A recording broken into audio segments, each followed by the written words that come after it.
the whole month we're talking about innocence, integrity, and the I am.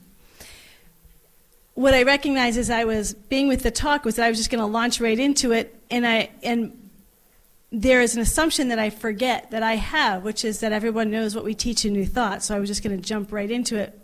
But I want to at least explain what we teach in our New Thought centers, of what Centers of Spiritual Living is an organization, about this time of year. What New Thought basically does is it takes universal truth principles. It says these are principles and you can find them in all the different world's religions. And that's what we teach. We teach principles.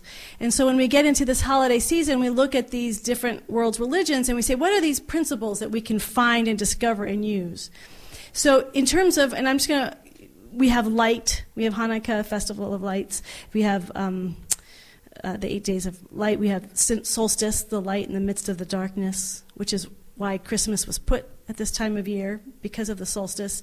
And then we have Christmas. And I'm going to today talk a little bit about the Christmas aspect of how we talk about it in New Thought. We refer to the individualized expression of the universal presence of God as the Christ self. Ernest Holmes, the founder of Centers for Spiritual Living, is the Christ principle. It's a principle that when you have this infinite being and it individualizes itself, that's the Christ self. We can also call it the Buddha self, which is Buddhism, or Atman, which is from Hinduism. We can call it different words, but because this was a primarily Christian country when Ernest Holmes founded this teaching, he called it the Christ principle. And so the idea at Christmas time was to say, this Christ principle is being new at every moment in time, and what we want to open ourselves to is how it is birthing itself, this unique, individualized essence of our soul. How is it birthing itself new in our life at this time of year? So last week I was talking about that this is a wonderful, between now and December 31st, the veil is very thin, and it's a pilgrimage in time. And that if we allow ourselves to open up to that wonderful opportunity, we catch a vision for our life. We're already living our vision. It didn't just start today. It doesn't just start in 2018. We've already been living it, but it's always growing. We're always growing and expanding and becoming more and more of that expression, and we want to tap into it. We want to say, what is that new idea? What is that new thing that is wanting to be birthed? That individualized expression that called me into form, that called all beings, every person has a vision for their life. It's not special. It's not some people have vision for their life and others don't. Everyone has a vision for your life because that's what birthed you into form. That's what birthed all of us into form. And what we want to do is consciously participate in that creative process, to consciously tap into that visionary idea and say, what is that new idea that's wanting to be birthed, to be expressed more than it's ever been expressed before? And as we see and feel and hear it during this wonderful, holy, and sacred time, then we set those intentions to move our actions in alignment with that for the next year coming in, which will be 2018. So we want to listen and hear what that vision is. But from where is this vision arising? When Julian was first born, we were in a hospital. We didn't do any cool home birth or anything. We were in a hospital. But we did do attachment parenting, so Jack and I were holding him the whole time. And as you know, hospitals are full of light, electric light. And so we went home. It was the very first night we went home, and where we were living in our house in the time, it was very far from the road, so there's no light from the street lamps. It was pure dark. And Julian was in bed with us, and I'm a new mom, and you know, you're a new mom with the first baby. By the fourth baby, you'd be like, whatever. But it's the first baby, and I'm like, oh. I didn't even tell Julian I was telling this story. Is he here? So it was just, he was with me. Jack fell asleep, always peaceful, Jack. And I'm lying with him, and I can't see him. I can feel him, but I can't see him. It's pitch black. It's dark, like the mother's womb, like the infinite I am, like this time of year. And I wanted to turn over, but I was so afraid. If he felt so small and fragile, I was afraid I was going to hurt him. And I was trying to figure out how to roll over because I couldn't see him and make sure I didn't squish him or do anything that would harm him. And in that moment, this I am presence revealed itself.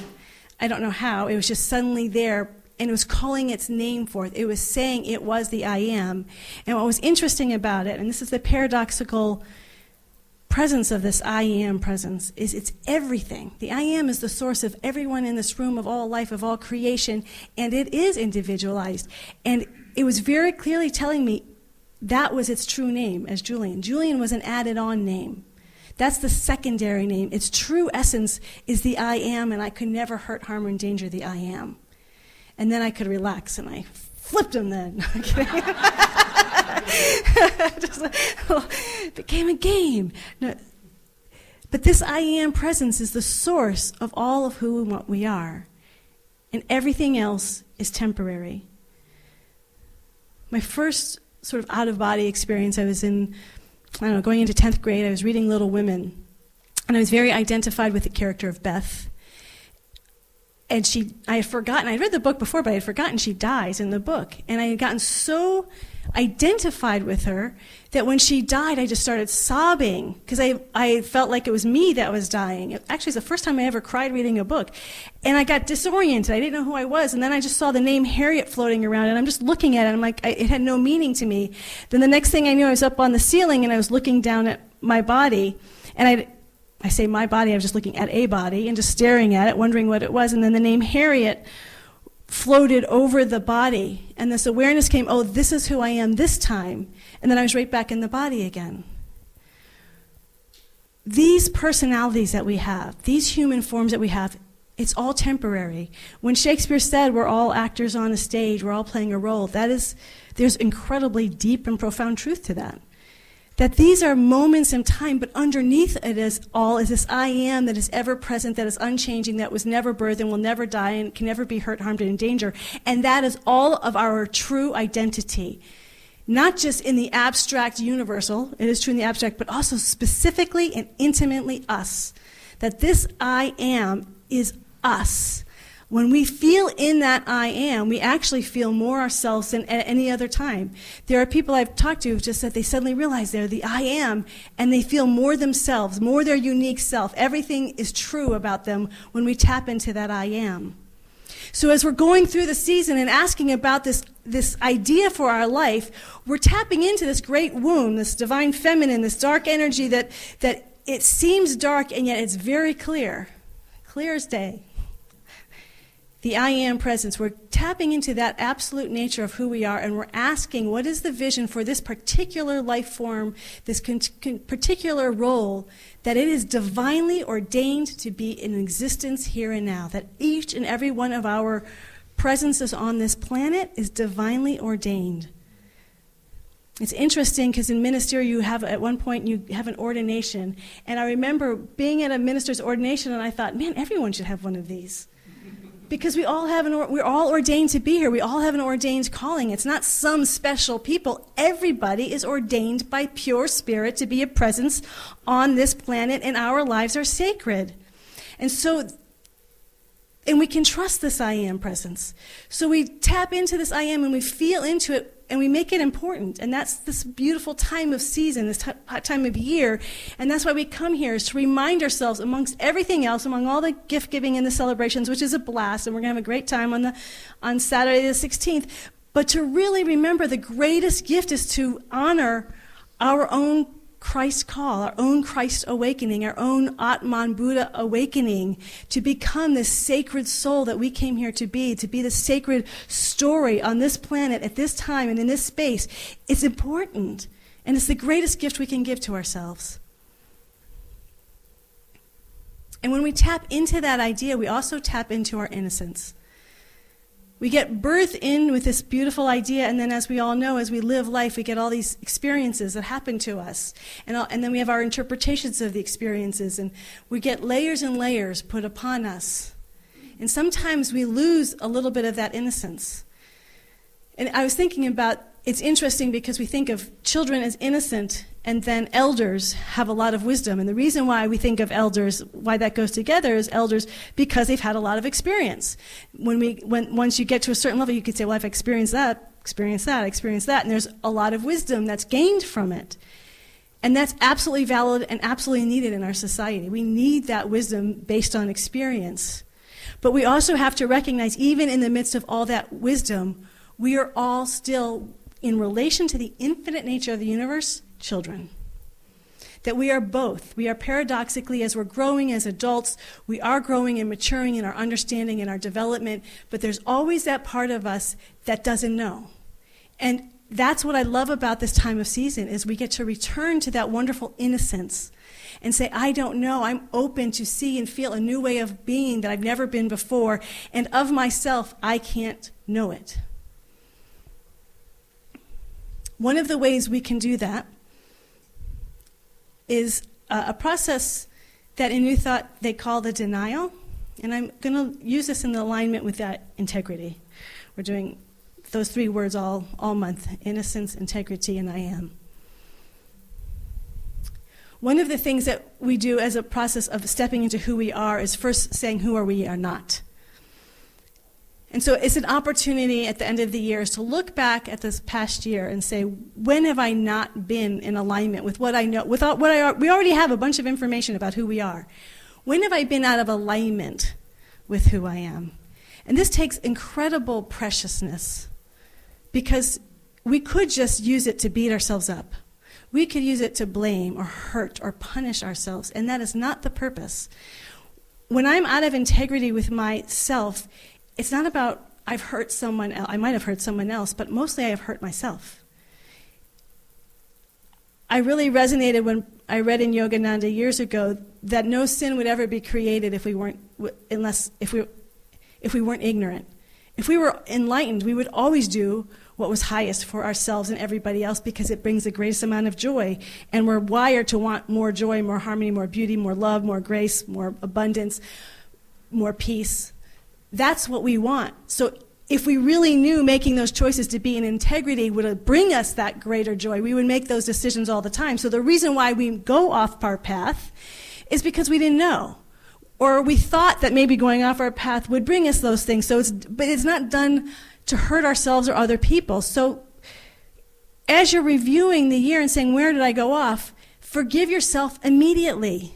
Immediately. It serves nobody for you to hold on to blaming yourself, because you wouldn't have done it if you had thought you did it for whatever reasons, but ultimately it comes back to ignorance of not really knowing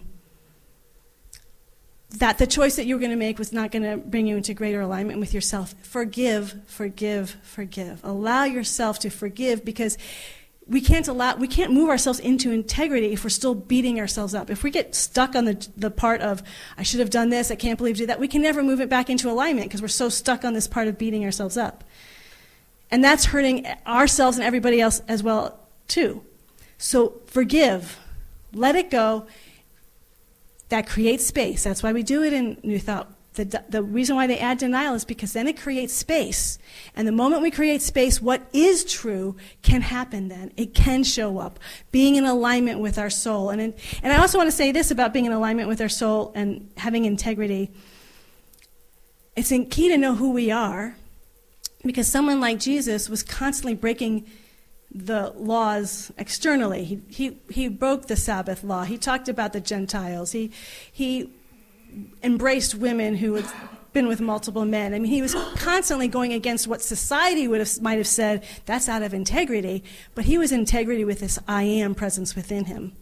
And so when I'm talking about integrity, I'm not talking about having integrity to the world out there. I'm talking about having integrity with the I am presence within us. Because when we recognize that there's only one I am and everyone is made in the image and likeness of that, we worry about that, and that automatically puts us in alignment with the I amness of everybody else. So the invitation this week is to take the time, be gentle, be kind, and be honest with yourself. When did you feel like you moved out of integrity with you, not with someone else's version of you, not what someone else thinks you should be doing, with your version of who you know yourself to be, or what you want to be, or who you want to be, the vision that you have your life? And when did I go out of alignment with that? And then forgive yourself and say, okay, now I'm ready to move in. What's the vision for me moving into alignment with who I am? And this goes back to the innocence of the willingness and the openness to learn.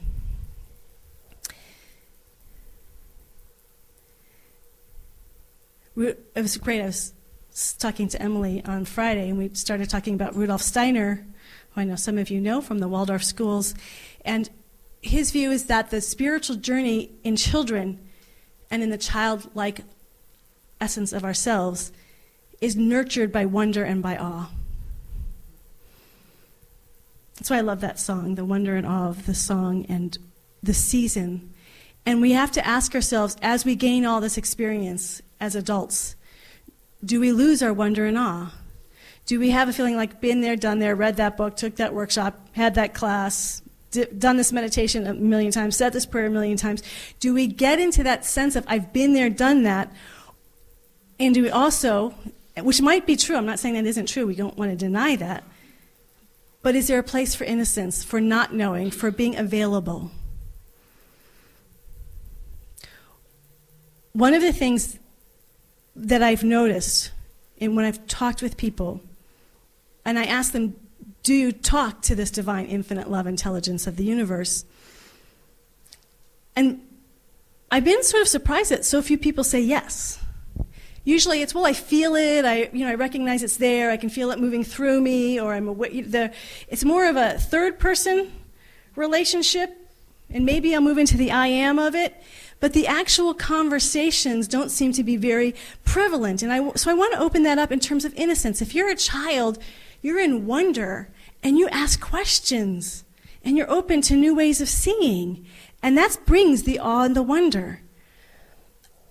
One of the things, I think one reason why this is so alive in me is because it's something I get to experience, and it's so wonderful, and I want other people to experience it.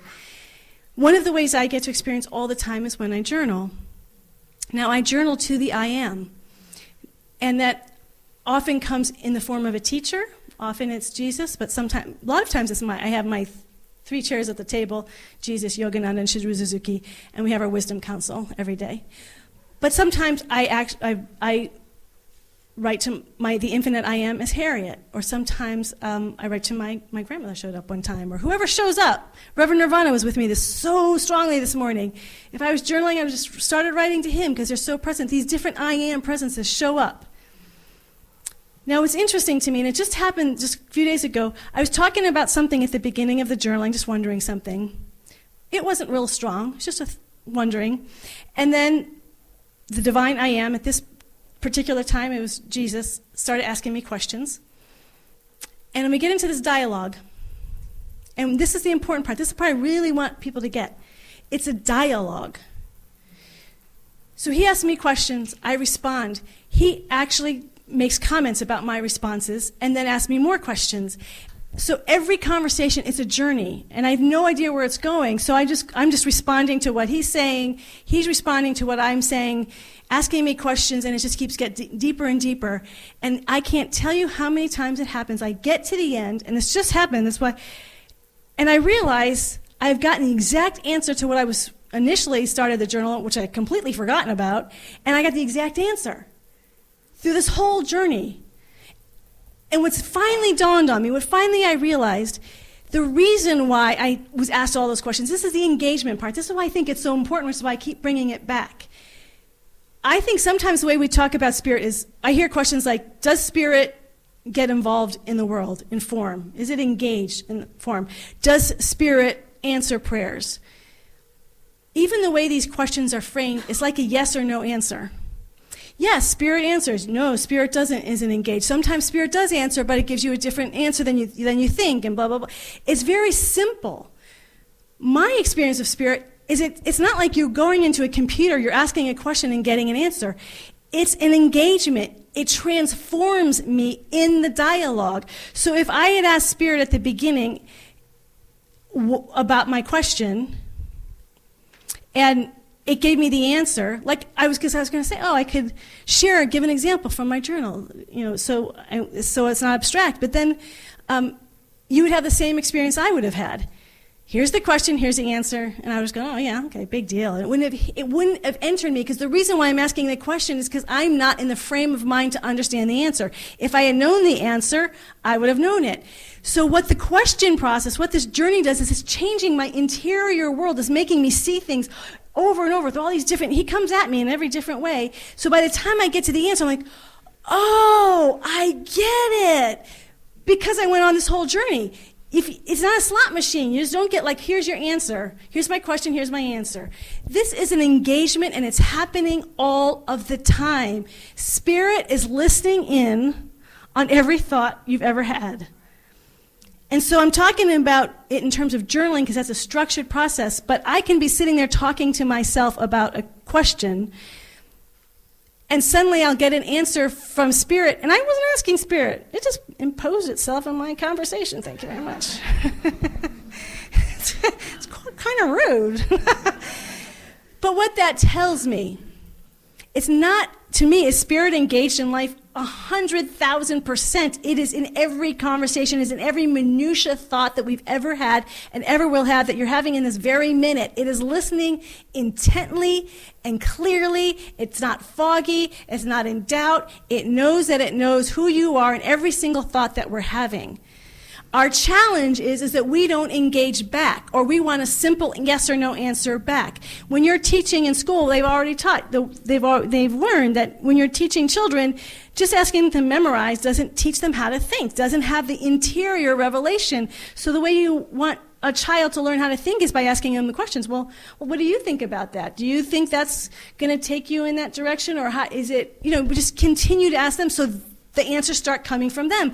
That's what Spirit's doing with us. It's engaging with us, but we have to engage with it. So the question is Spirit engaged with us? Are we engaged with it? And I don't mean in a superficial, give me the answer, give me what I want. I'm going to pray and I'll get what I want, or I'm going to pray and I'm going to get my answer in some form or fashion. I mean an actual intimate, passionate love affair with pure Spirit, that it cares about everything that we're thinking, the minutiae details of our life, and if we are sincerely interested, we can get into an incredible dialogue of richness and of wealth that is happening all of the time when you're walking to somewhere, where you're taking a shower, where you're driving, where you're waiting for your computer.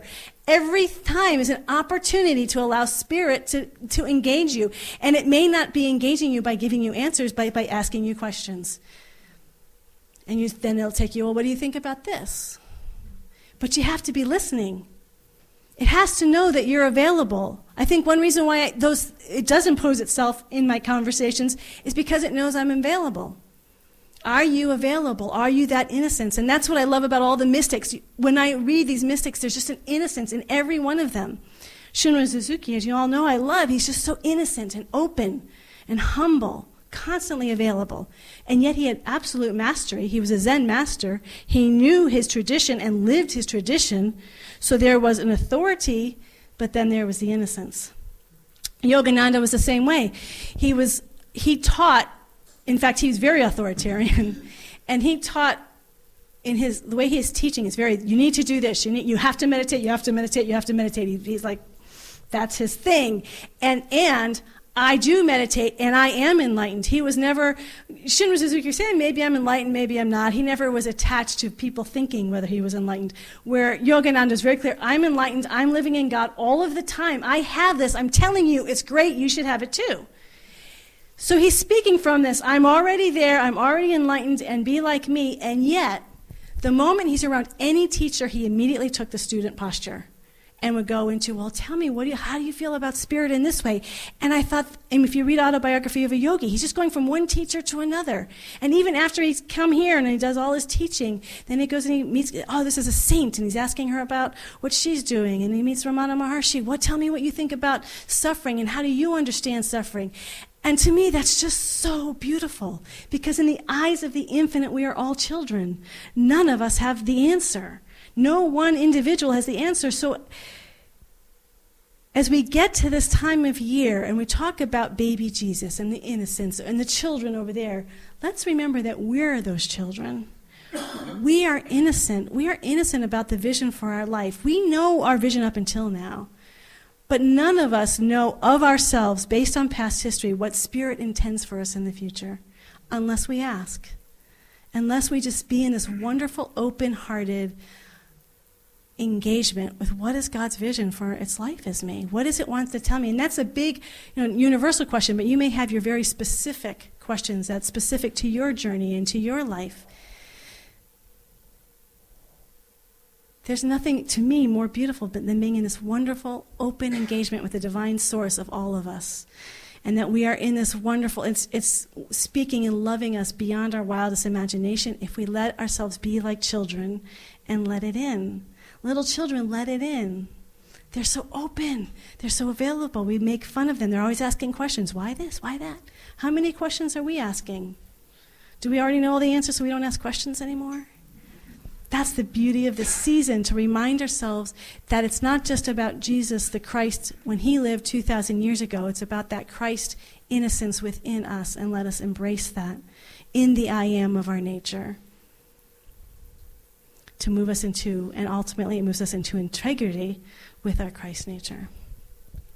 So the invitation is to, if you feel a desire to go through and create a space where you feel like you might have been out of alignment, and forgive yourself, to create space for this wonderful innocent self.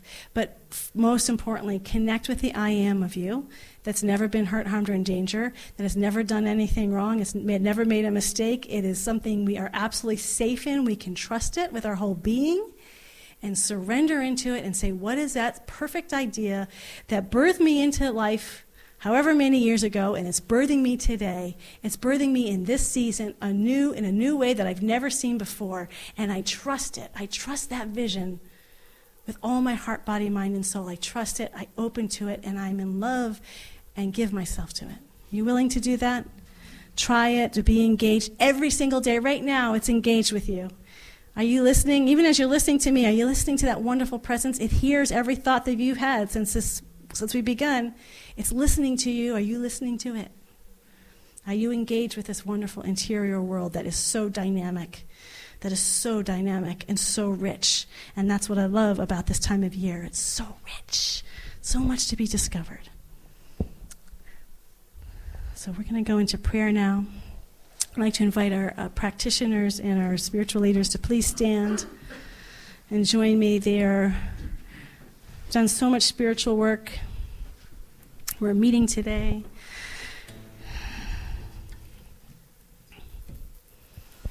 And we're all praying together that even though we talk about this, though there's some standing and some sitting, one of us has a microphone. There's only one I am presence.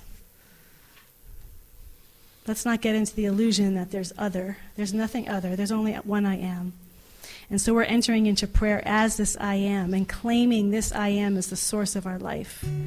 It is the source of all life. It is the source of every grain of sand, every atom and molecule of this beautiful planet Earth, of our galaxy, of the billions and billions of galaxies and stars beyond our wildest human comprehension.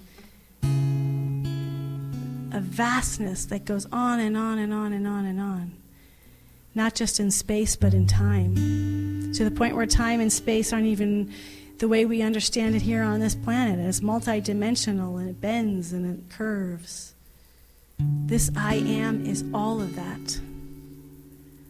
And we open ourselves to the incredible, vast mystery of all this creation, of what we think we know and what we really don't know. We just surrender into this I am, because this I am knows it all. It's never confused. It's never limited. It is infinitely intelligent. It is infinitely intelligent, this I am presence. And it is infinitely loving. And what a miracle that each one of us are made in the image and likeness of this infinite intelligence and this infinite love. It is a true miracle. Our birth into this world is a miracle. Our lives are a miracle. Who we are becoming is a growing and expanding and glorious miracle to be celebrated and sung about in the celestial worlds of times yet to be. How great it is to know this I am presence, universally, infinitely, and intimately at the center of our very being. It is where we know our freedom, our unlimited possibilities, the creativity, the joy, the love, the beauty, the harmony, the abundance, the passion, the grace. It is all alive as us. We, each and every one of us, each of our individual unique emanations, each of our beautiful, powerful, glorious stories are made in the image and likeness of God. How grateful I am to be in a room full of miracles, to feel the glory of the living God in all of its magnificence and beauty as each and every individual in this room. And we go far beyond this room to include all beings on this planet. We are one. We are beautiful. And we see with the eyes of God. And we are here to be those vehicles of hands and hearts and voices of pure spirit on earth. And today, we open ourselves in innocence, to the innocence and the purity of who we are, and allow ourselves to see new, to see with new eyes, to hear with new ears, to feel with a brand new heart. We are trusting of this I Am presence completely and open ourselves completely and engage with this infinite love intelligence. We engage, we participate as it is participating with us all of the time. We return the favor and we engage back. It is a rich, beautiful relationship of the I Am that I am with all of its individual expressions. What a joy that we get to be part of this. It is pure joy. It is pure joy. It is pure joy. And so it is in this joy that I release this word, even before I release it. Because this is such a holy season and because the veil is thin, we feel also that there are many people who don't remember who they are. And they may be people that we know in our lives, or you might be feeling it yourself. I'm asking you in this moment, in the spaciousness of remembering of the I Am that I am, call forth in your awareness those people who need this consciousness more than ever before. Pray for them. Call their name out, inwardly or outwardly.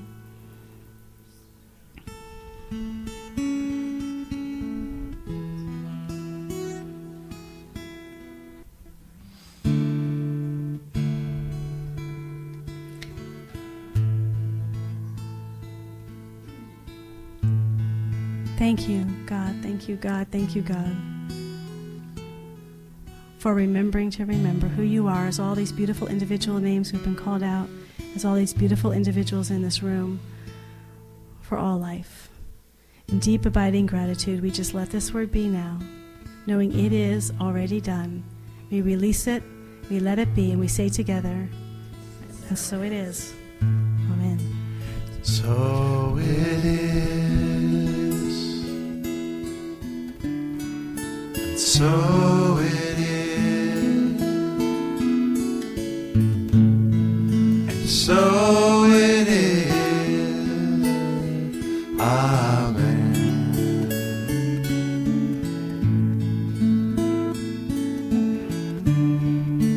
Amen.